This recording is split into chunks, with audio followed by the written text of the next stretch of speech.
प्यारे बच्चों, आज हम हिंदी की तीसरी वर्कशीट को पढ़ेंगे, समझेंगे। क्लास 7 और हमारी कविता चल रही थी हम पंछी उन्मुक्त गगन के। ये कविता हमारी हिंदी वसंत की पहली कविता है और इसके जो लेखक हैं वो है शिव मंगल सिंह सुमन, यानी कि शिव मंगल सिंह सुमन जी ने ये कविता लिखी है। और इसके हम 2 वर्कशीट पहले भी पढ़ चुके हैं। उन वर्कशीट में हमने यही जाना कि पक्षियों को पालना नहीं चाहिए, उन्हें कैद करके नहीं रखना चाहिए। काफ़ी सारे लोगों को पक्षी पालने का शौक़ रहता है, लेकिन वो ये नहीं जानते हैं कि वो अपना शौक़ पूरा करने के लिए पक्षियों की जो आज़ादी उसे छीन रहे हैं, है ना। तो ये गलत है और हम इसी बात को आगे पढ़ते हैं। पक्षी कहते हैं कि हम आसमान में उड़ने वाले हैं।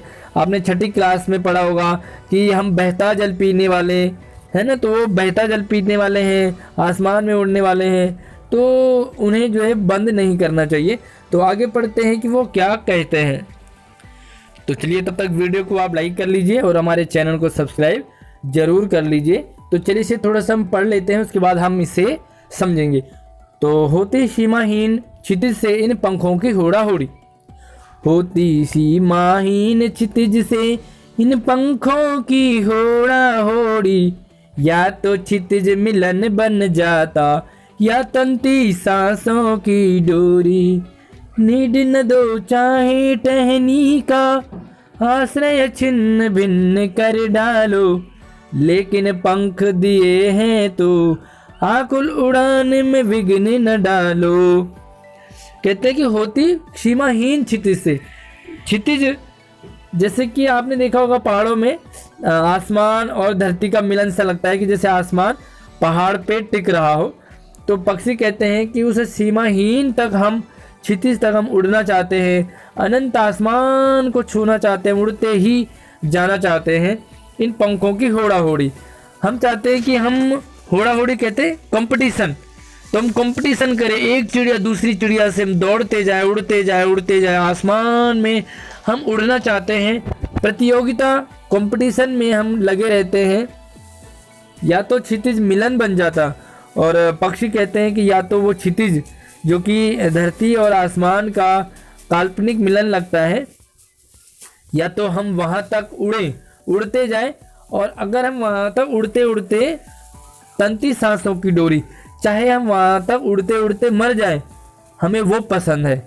हम उड़ना चाहते हैं और इतनी दूर उड़ना चाहते हैं कि उड़ते उड़ते अगर हमारे प्राण भी निकल जाए तो हमें वह भी मंजूर है, लेकिन नीड न दो चाहे टहनी का, चाहे हमें नीड न दो, नीड मतलब होता है घोंसला, चाहे आप हमें घोंसला बनाने के लिए पेड़ न दो, टहनी न दो, चाहे आप हमें घोंसला मत बनाओ हमारे लिए, आश्रय छिन्न भिन्न कर डालो, आश्रय कहते घर को, चाहे आप हमारे घर को ही तोड़ डालो, चाहे हमारे घर को आप छिन्न भिन्न कर डालो, लेकिन अगर हमें भगवान ने पंख दिए हैं, अगर हमें भगवान ने उड़ने की शक्ति दी है, तो आकुल उड़ान में विघ्न न डालो।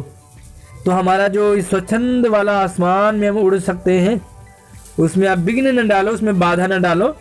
कहने का मतलब ये है कि पक्षी कहते हैं कि हमें पंख दिए हैं, ऊपर वाले ने, भगवान ने उड़ने की शक्ति भी दी है, तो आप हमें कैद मत करो, पिंजरे में बंद मत करो, हमें उड़ने दो और उड़ते ही रहने दो। तो ये है आज की वर्कशीट, और अब हम इसके जो कुछ प्रश्न हैं यहाँ पर, उन प्रश्नों को सॉल्व करने की कोशिश करते हैं। तो चलिए आंसर की तरफ।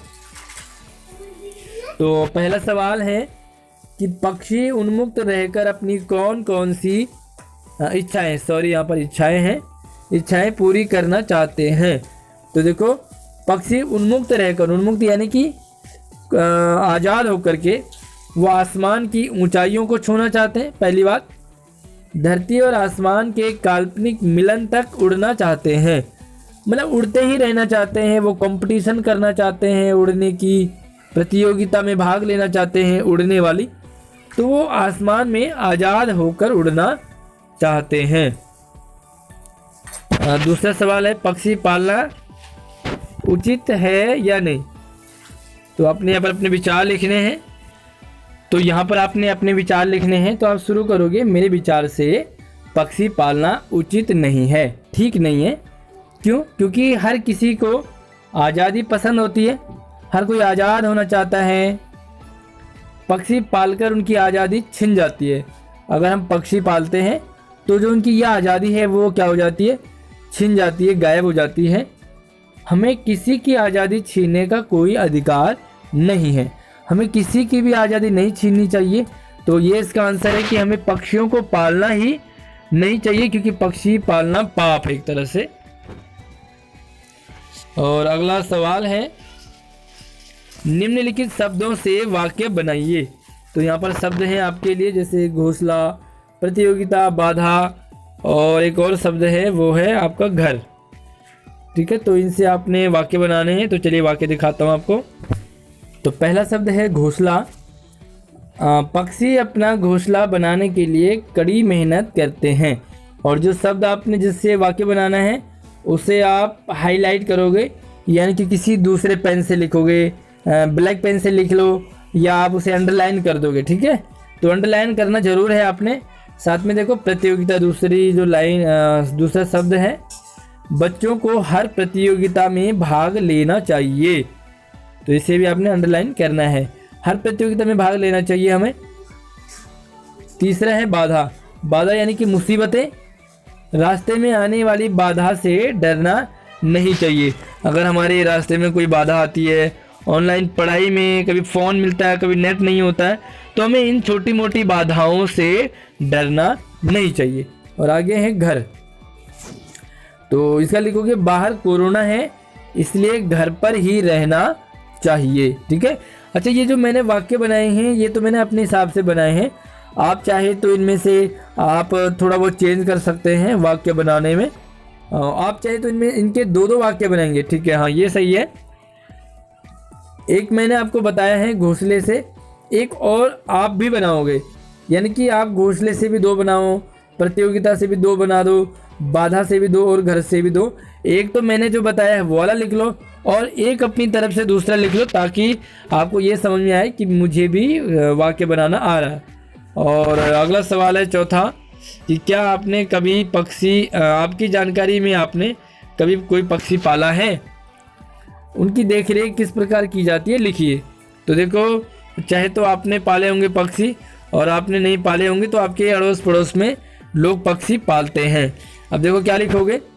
हाँ, हमारे पड़ोसी ने तोता और कबूतर पाले हैं, वे उनकी देखरेख बड़ी ध्यान से करते हैं। उनके लिए समय समय पर दाना पानी की व्यवस्था करना, कभी कभी पक्षियों को पिंजरे से बाहर भी निकालते हैं ताकि वे पूरे कमरे में घूम सके। उसके बाद वो फिर से उन्हें पिंजरे में बंद कर देते हैं। तो आप चाहे तो इसमें से भी थोड़ा बहुत और कम और ज़्यादा कर सकते हैं, अपनी लाइन जोड़ सकते हैं। कैसी लगी वीडियो मुझे कमेंट करके बताना, और हमारे चैनल को सब्सक्राइब जरूर कर लीजिए ताकि आने वाली वीडियो सबसे पहले आप तक पहुँचे। धन्यवाद।